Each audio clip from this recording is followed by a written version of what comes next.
السلام على الحسين. جسے جہاں سے موقع ملا اس نے ان کٹے سروں پہ پتھر بھی پھینکے. ان کٹے ہوئے سروں کے پیچھے یہ سیدانیاں،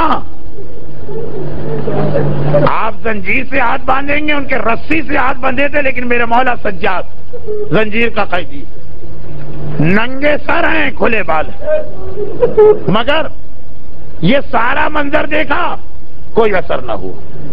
اور ساتھ میں یہ جملہ بھی سنا کہ ہذہ صبایا بنات رسول اللہ، کہ اے کوفہ اور شام والوں سمجھ جاؤ، سن لو، آگاہ ہو جاؤ، یہ رسول اللہ کی بیٹیاں ہیں جنہیں ہم قیدی بنا کے لائے. کوئی اثر نہ ہوا.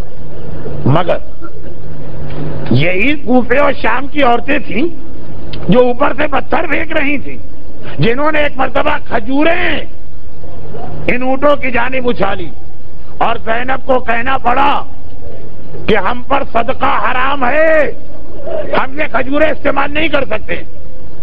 دیکھیے دو جملے، اس کے بعد مصائب آگے بڑھیں گے. کوفہ اور شام کی عورتیں یہ نہیں کہہ سکتی کہ ہمیں نہیں پتا تھا کہ یہ خاندان رسول ہے، ہم نے سمجھا عام قیدی.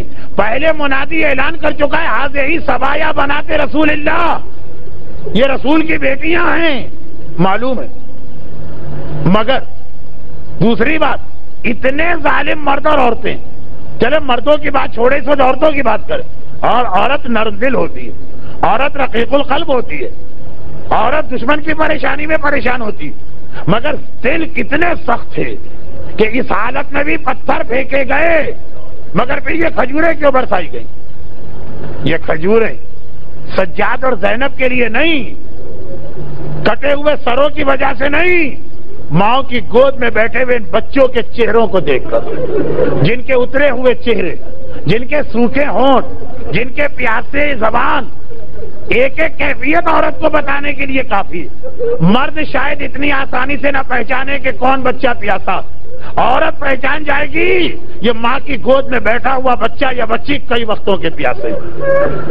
اور یہ بھی ایک مقصد تھا جس کے لیے حسین سب کے مشوروں کو ٹھکرا کے ان بچوں کو ساتھ لے کے آئے تھے. جب مدینے سے نکل رہے تھے کہا گیا تھا آقا اگر جانا ہی ہے تو عورتوں کو لے کے نہ جائیے. عبداللہ ابن عباس مشورہ دیتے ہیں، پردے کے پیچھے سے زینب کی آواز آتی ہے ابن عباس یہ کیا کہہ دیا، بھائی سے جدا ہو کر کیا بہن زندہ رہ سکے گی؟ حسین نے کہا نہیں، جو جہاد میں کر رہا ہوں ایک منزل پر ان عورتوں کی ضرورت پڑے گی.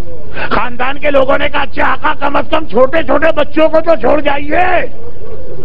حسین نے کہا تمہیں نہیں پتا میرے اس جہاد میں ان بچوں کی آگے چل کے کتنی ضرورت پڑے گی. مرحوم مولانا غلام عسکری صاحب کا ایک جملہ میں پہلی مجلس میں پڑھا تھا، اس کو آج دوہرا کے بعد آگے بڑھاتا ہوں. جب اصغر نے مدینہ چھوڑتے وقت صغرا کی گودی سے آنے سے انکار کر دیا تھا، آقا نے کان میں آ کے یہی تو کہا تھا اصغر بیٹا تیرا باپ تجھے تیری بہن سے کبھی علیحدہ نہ کرتا، لیکن جو جہاد مجھے کرنا ہے اصغر اس میں مجھے تیری ضرورت. لیکن اصغر کی ضرورت تھی کربلا کے لیے یزیدیوں کو رلانا، اور سکینہ کی ضرورت تھی کوفہ و شام کے لیے شامیوں کو رلانا.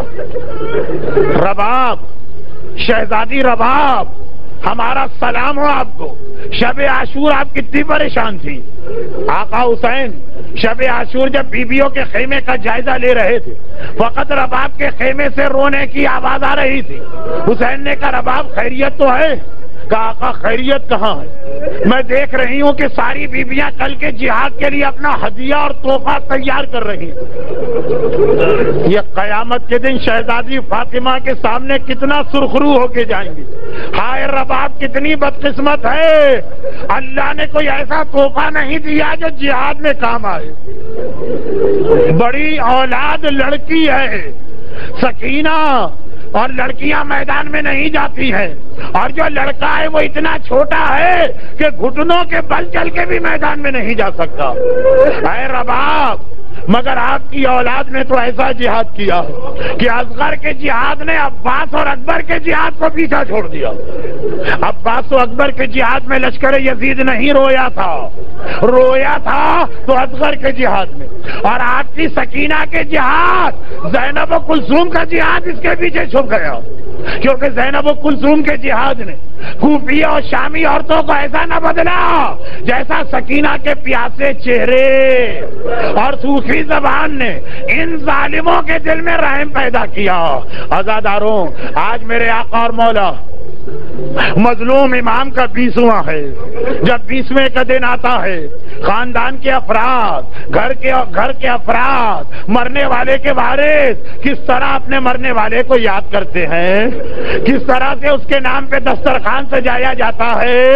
ہائے وہ زینب کیا کرے کہ 20واں ہے مگر دونوں ہاتھ پسے گردن بندھے ہیں۔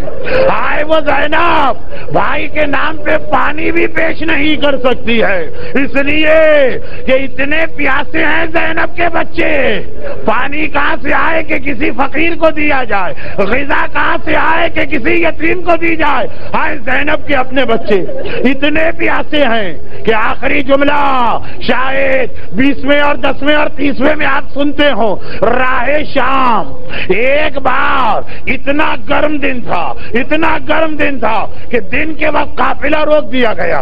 پسر ساتھ سے سپاہیوں نے کہا نہ ہم سے چلا جا رہا ہے نہ ہمارے گھوڑوں سے، گھوڑا تو صحرا کا جانور ہے، کہا اس سے بھی برداشت نہیں ہو رہا۔ جلدی جلدی خیمے لگائے گئے، سارے سپاہی خیمے میں گئے، گھوڑوں کے لیے شامیانے لگائے گئے۔ اتنی شدید گرمی ہے کہ صحرا کا جانور گھوڑا برداشت نہیں کر پا رہا، ایسی شدید دھوپ ہے کہ میدان جنگ کا سپاہی خیمے میں جا رہا ہے۔ ارے سارے سپاہی خیمے میں بٹھا دیے گئے، سارے گھوڑے شامیانے کے نیچے لگا دیے گئے۔ محمد کی بیٹیاں کہاں ہیں؟ حسین کے یتیم بچے کہاں ہیں؟ شمر کا حکم آیا محمد کی بیٹیوں کو اسی جلتی ریتی میں بٹھاؤ، ننھے بچوں کو اسی جلتے سورج کے نیچے بٹھاؤ۔ عزاداروں، جو گرمی گھوڑے سے برداشت نہ ہو، جو سورج میدان میں لڑنے والے سپاہی سے برداشت نہ ہو، ہائے سکینہ، ہائے رباب، ہائے زینب، ہائے بیمار امام سجاد۔ خالی یہ نہیں، سپاہی بے چین، گھوڑوں کی زبان پیاس سے لٹک آئی۔ شمر نے اپنی نگرانی میں کہا پانی پلاؤ، ایک مرتبہ پانی پلانا شروع کیا۔ سکینہ نے پانی کی مشق دیکھی، پھوپھی اماں میں کربلا سے پیاسی چلی آ رہی ہوں، کیا یہاں مجھے پانی مل سکتا ہے؟ کیا اجازت ہے میں جا کے پانی کا سوال کروں؟ چونکہ حسین نے بھی پانی کا سوال کیا تھا تو زینب کو پتا تھا پانی مانگنے میں قباحت نہیں، کہا بیٹی جا۔ سکینہ آگے آئی، اے شمر سپاہیوں کو پانی دے رہا ہے، چند قطرے مجھے دے سکتا ہے؟ ارے شمر کو منع کرنا تھا منع کر دیتا، ظالم نے منع بھی نہ کیا، کہا ہمارے ساتھ چلنا ہوگا۔ ننھی بچی، پیاسی بچی، سارا قافلہ سکینہ کو گھومنا پڑا، پاؤں دکھنے لگے، گھٹنوں میں درد ہونے لگا، لیکن جب دیکھا آخری سپاہی کو بھی پانی مل گیا، اب شاید مجھے ملے۔ شمر نے کہا نہیں، پہلے گھوڑوں کو پانی پلایا جائے گا، جانوروں کو پہلے پانی پلایا جائے گا۔ ارے 30,000 گھوڑے پانی پلایا گیا، حسین کی ننھی سکینہ ننگے پاؤں ایک بار شمر کے ساتھ چل رہی ہے۔ عزاداروں، اب مجھ میں بھی ہمت نہیں کہ مصائب پڑھوں۔ آخری جملہ، آخری گھوڑے نے پانی پی لیا، اب تو مجھے پانی ملے گا۔ شمر نے کہا سکینہ ذرا ہاتھ بڑھانا، سکینہ نے ہاتھ نہ بڑھائے، حسین کی بچی ہاتھ نہیں پھیلا سکتی۔ شمر نے مشق کا منہ کھولا، سکینہ کے برابر ساری مشق جلتی ریتی میں ڈال دی۔ سکینہ دنیا پانی پانی ہو جائے، جانوروں کو پانی ملے، حسین کے بچوں کے لیے پانی نہیں ہے، تجھے پیاسا رہنا پڑے گا۔ بھائی یہ منظر دیکھنا تھا۔ ایک بار وہیں کھڑے سکینہ نے فرات کا رخ کیا، چچا عباس ذرا یہاں کے دیکھ، ہائے تیری سکینہ پہ کیا ظلم ہو رہا۔ ماتم حسین۔ السلام علی الحسین